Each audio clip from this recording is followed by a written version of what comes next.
আসসালামু আলাইকুম। Live blogs by Shifu channel থেকে আমি শিফু বলছি। কাছে কিংবা দূরে যে যেখান থেকে আমার আজকের ব্লগটা দেখছেন না কেন, আশা রাখছি সবাই সুস্থ আছেন, ভালো আছেন। ভালো মন্দ মিলিয়ে আলহামদুলিল্লাহ আমরাও ভালো আছি। সেদিন 7:30 বাজছে, এটা হচ্ছে 26শে মে। আমি 7:30টার দিকে এই যে বাসার ড্রেসের উপরে কোনো রকম একটা বোরকা পরে বের হয়ে যাচ্ছি ছোট ছেলেকে খতনা করাবো বলে। ছোট ছেলের খতনাটা বাকি ছিল, বড় ছেলেকে 2.5 বছর বয়সেই খতনা করিয়ে দিয়েছিলাম, কারণ ওর ইউরিন ইনফেকশন হয়েছিল, নয়তো ওর মতোই দেরি হতো। তো ছোট ছেলেকেও করাবো প্রতি বছর ঈদের বোনাসের টাকা থেকে কিছু টাকা রেখে দেওয়া হতো, কিন্তু দেখা যেত যে এটা সেটা করে খরচ হয়ে যেত, পারতাম না করতে।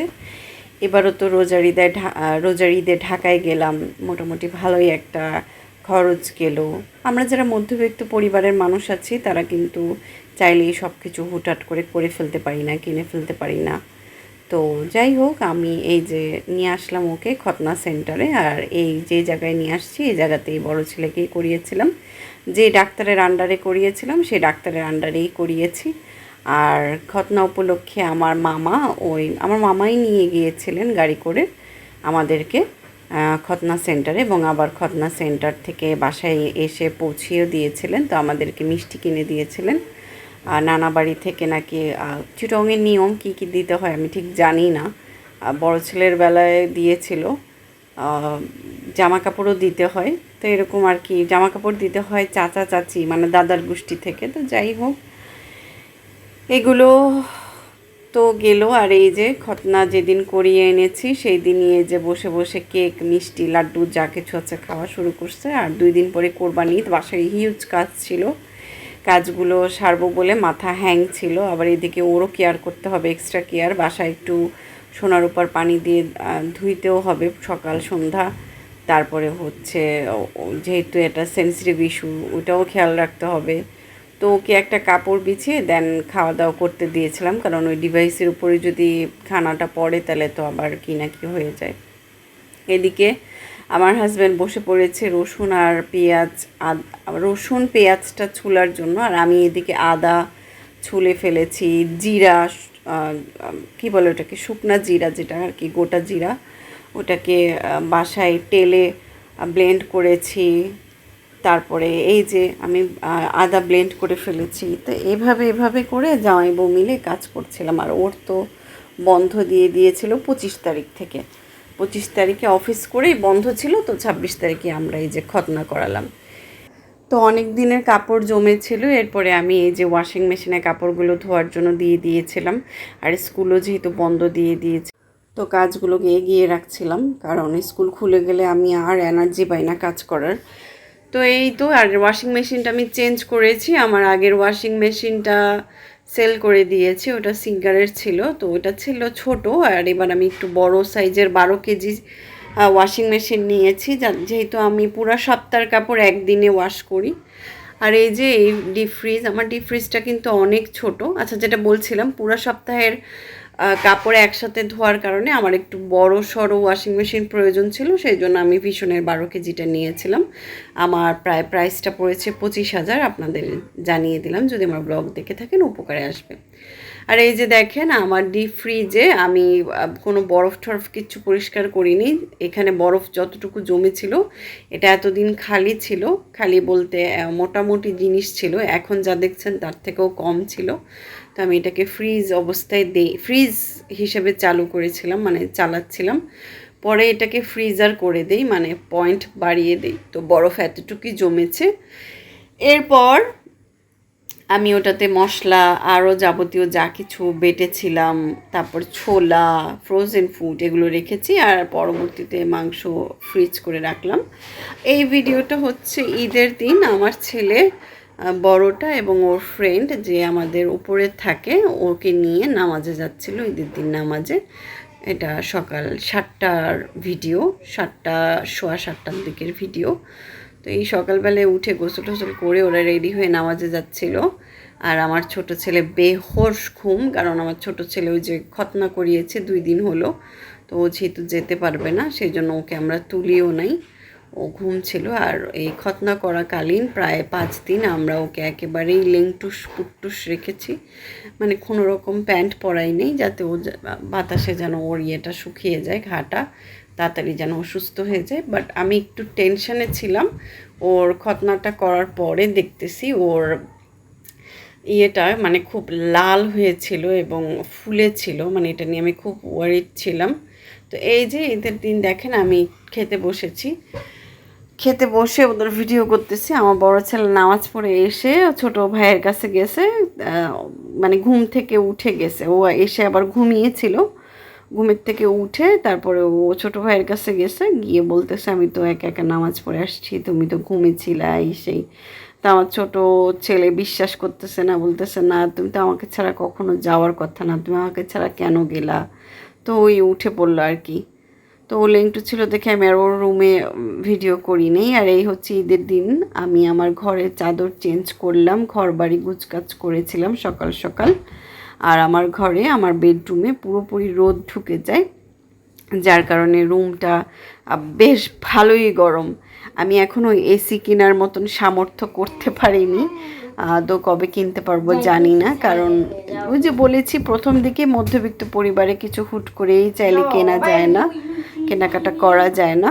তো আমার এই বিছানার চাদরটা অনেকটা নকশি কাঁথার মতো ডিজাইন, আমার বেশ ভালো লেগেছিল এবং রোজার ঈদে গিয়ে আমি এটা ঢাকা থেকে নিয়েছিলাম। একসাথে দুটা চাদর নিয়েছি, আরেকটা যেটা নিয়েছি ওটাও খুব সুন্দর।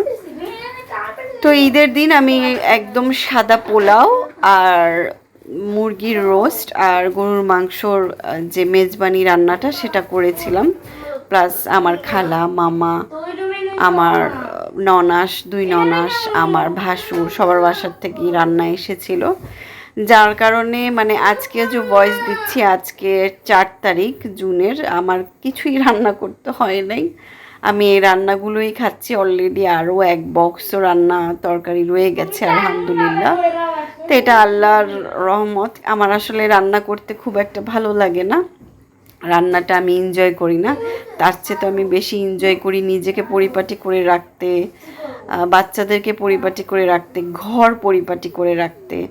রান্না বলতে মানে দৈনন্দিন যে রান্নাটা সেটা করলেই হচ্ছে। মানে অনেকে আছে দেখি রান্নাটাকে পরিবেশন করে খুব সুন্দর করে, যেটা দেখতেও ভালো লাগে এবং রান্নাটা আসলে একটা অনেক বড় গুণ এবং অনেক বড় একটা আর্ট, এটা সবার থাকে না।